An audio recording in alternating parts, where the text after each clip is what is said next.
안녕하세요. 영어 튜터 제이콥입니다. 오늘은 라이팅 두 번째 수업으로 문장의 구조에 대해서 배워보도록 하겠습니다. 글을 처음 쓰면 어디서부터 시작을 해야 할지 감이 안 잡힐 수도 있는데요. 앞 강의에서 말한 바와 같이 글은 통일성을 가지고 써야지 마구잡이식으로 문장을 나열한다고 글이 되는 게 아닙니다.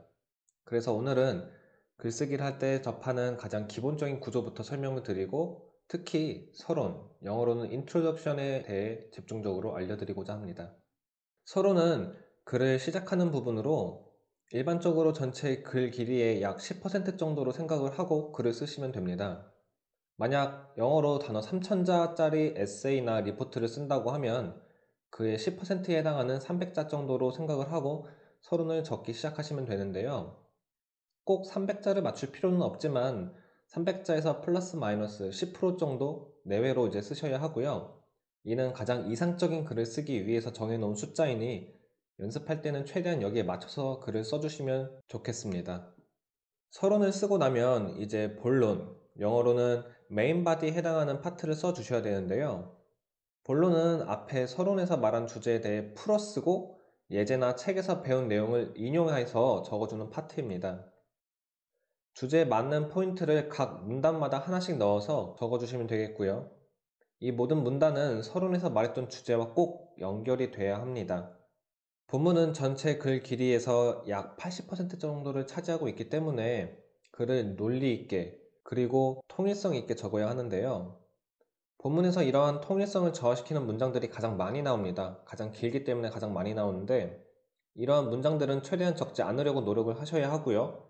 썼다고 하더라도 나중에 글을 다 쓰고 난 뒤에 검수를 할 때 삭제를 해 주셔야 합니다. 본문까지 다 썼다면 이제 글의 결론을 써야 합니다. 결론은 서론과 본론에서 나온 내용들을 다시 한번 정리해주는 단계입니다. 즉, 요약을 해줘야 되기 때문에 새로운 내용을 쓰시면 절대 안 됩니다. 대부분 결론을 못 쓰는 사람들은 글을 읽고 비슷한 문장으로 바꾸는 법을 모르거나 글의 개요를 적지 않고 글을 쓰시기 시작하시는 분들이 대부분인데 다시 강조하자면은 서론과 본론에서 말했던 내용을 다시 요약하는 단계이기 때문에 절대로 새로운 내용이나 딴 내용을 쓰시면 안 됩니다. 결론은 글의 나머지 10% 정도를 차지해서 3,000자 에세이라고 하면은 약 300자를 적어야 한다고 생각을 해주시면 되겠고요. 이제 보통 서론과 결론은 그 비율을 비슷하게 잡습니다. 앞서 말했던 내용을 표로 만들어서 다시 보여드리면 다음과 같은 표가 만들어지는데요. 이제 서론 파트는 역삼각형을 띠고 있고요. 본론은 이제 네모나게 일정한 비율을 차지하고 있고 결론은 삼각형을 이제 그려주는 형식으로 문장을 적는다고 이제 생각을 해주시면 될 것 같아요. 다른 파트들은 제외해 두고 일단 서론에 관한 내용을 보게 되면요. 서론의 처음은 오프닝 라인이라고 해서 사람들의 주목을 이끌 수 있는 문장을 적어 주셔야 됩니다. 아무리 좋은 내용을 담고 있는 글이라고 하더라도 이 글이 재미가 없으면 아무도 읽지 않겠죠? 그렇기 때문에 처음에는 사람들의 관심을 끌 수 있는 내용을 넣어 주셔야 하고 이를 오프닝 라인이라고 저희는 부릅니다. 그 다음으로 사람들의 눈길을 충분히 끌었다고 생각이 되면은 이 글을 이해하기 위한 배경 지식, 영어로는 이제 백그라운드를 설명해 주셔야 돼요. 여기서 중요한 점은 다른 사람들이 나와 같은 생각을 하고 있을 거라는 착각을 해서는 절대 안 됩니다. 비슷한 경험이나 지식을 가지고 있는 사람들이 읽는다면 뭐 별 상관이 없겠지만 대부분의 사람들은 필자, 즉 글 쓰는 사람이 무엇을 말하고자 하는지 모르는 상태에서 이 글을 읽기 때문에 필자와 같은 지식이 없을 수도 있습니다. 그렇기 때문에 이 글을 왜 쓰게 되었는지, 그리고 이 글을 이해하기 위해서는 어떠한 지식이 필요한지에 대해서 이 파트에서 이제 설명을 해 주셔야 되고요. 물론 이 파트는 또한 연결성을 위해서 오프닝과 이어지도록 적어 주시는 게 아주 중요합니다. 배경 지식도 충분히 설명을 했다고 하면은 이제는 내가 진짜로 무엇에 대해 말을 하고자 하는지 설명을 해 주셔야 됩니다. 그 파트는 그림에서 보이는 thesis 부분에 해당을 하고요. 오늘은 여기까지 해서 서론에 대해 집중적으로 알아보도록 하겠습니다. 다음 장부터는 이제 예제를 드리고 방금 설명한 바를 다시 이해시켜 드리도록 할 텐데요. 글은 어디까지나 사람들이 읽었을 때 그 의미가 생깁니다. 그렇기 때문에 맨 처음 글의 시작을 알리는 서론에서는 더욱 글을 잘 써줘야지 더욱 많은 사람들이 글을 읽겠죠. 아까 설명한 바와 같이 사람들의 관심을 끌기 위해 적어주는 파트가 오프닝, 이 파트에 해당을 하겠습니다. 만약 주제를 K-팝의 세계적 관점에서의 현 위치라고 잡는다면 글의 도입부에서는 2019년도 세계적으로 가장 인기가 있던 그룹 가수가 BTS라는 사실을 알고 계셨나요? 라는 문장으로 사람들의 관심을 끌 수도 있을 테고요. 혹은 2019년도 가장 많이 팔린 음원이 한국 가수의 노래라는 것을 어디 어디에서 통계를 냈습니다. 와 같이 말을 해서 사람들의 이목을 끌 수도 있을 것 같습니다. 이렇게 흥미를 유발하는 문장으로 시작을 해야 많은 사람들이 읽는 것은 당연하겠죠. 참고로 위에서 말한 도입부의 내용은 이 예제를 드리기 위해서 만든 내용이기 때문에 사실이 아닐 수도 있고요. 근거 또한 없습니다.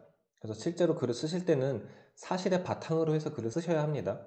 다시 한번 말씀드리지만 위의 예제는 사실과 무관합니다. 그냥 제가 써본 말이에요. 그럼 흥미를 유발했다면은 그 다음은 이제 이 글을 이해하기 위한 배경 지식을 주어야겠죠. 다시 한번 강조하면은 글은 모든 독자가 똑같이 이해할 수 있도록 쓰는 게 포인트이기 때문에 배경 지식은 필수입니다. 당연히 배경 지식을 설명할 때는 앞 내용과 연결이 되도록 자연스럽게 쓰셔야 하고요. 그렇다면 주제를 앞에서의 예제와 같이 K-팝의 세계적 관점에서의 현 위치라고 잡는다면은 한국 노래 K-팝이 세계적으로 알려지기 시작한 때는 2000년대 초반으로 땡땡땡이라고 시작할 수도 있겠습니다. 혹은 한국 노래는 아시아에서 처음 유명해지기 시작하였습니다. 이후 가파르게 상승세를 타고 유튜브의 등장과 함께 가수 싸이의 강남 스타일이 전 세계적으로 퍼졌습니다. 와 같은 배경 지식을 줄 수도 있겠습니다. K-팝에 관한 다른 배경 지식을 주어도 괜찮겠고요. 세계적으로 나가기 직전의 상황을 혹은 K-팝이 유행하기 시작한 때부터 설명을 해 주어도 좋은 배경 지식이 될 것 같습니다. 그래서 이제 배경 지식은 위에 오프닝 라인과 비슷한 내용으로 이제 시작을 해주시면 될 것 같고요.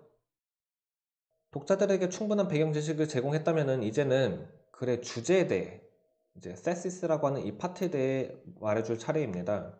그림에서 보여주는 바와 같이 세시스 파트에서는 주제를 간략하고 명확하게 말해줄 수 있어야 됩니다.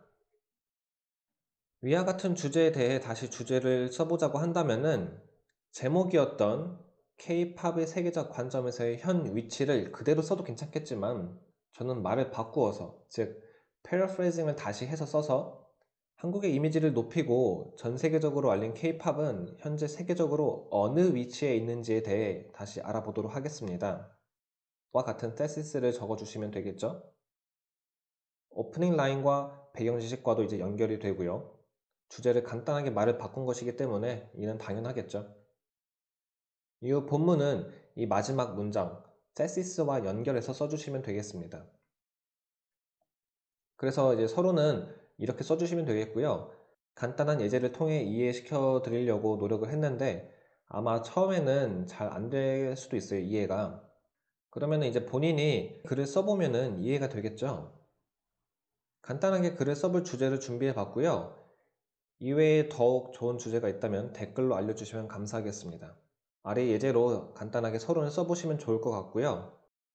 다음 강의는 본문 메인 바디 쓰기에 대해서 이제 진행하도록 하겠습니다.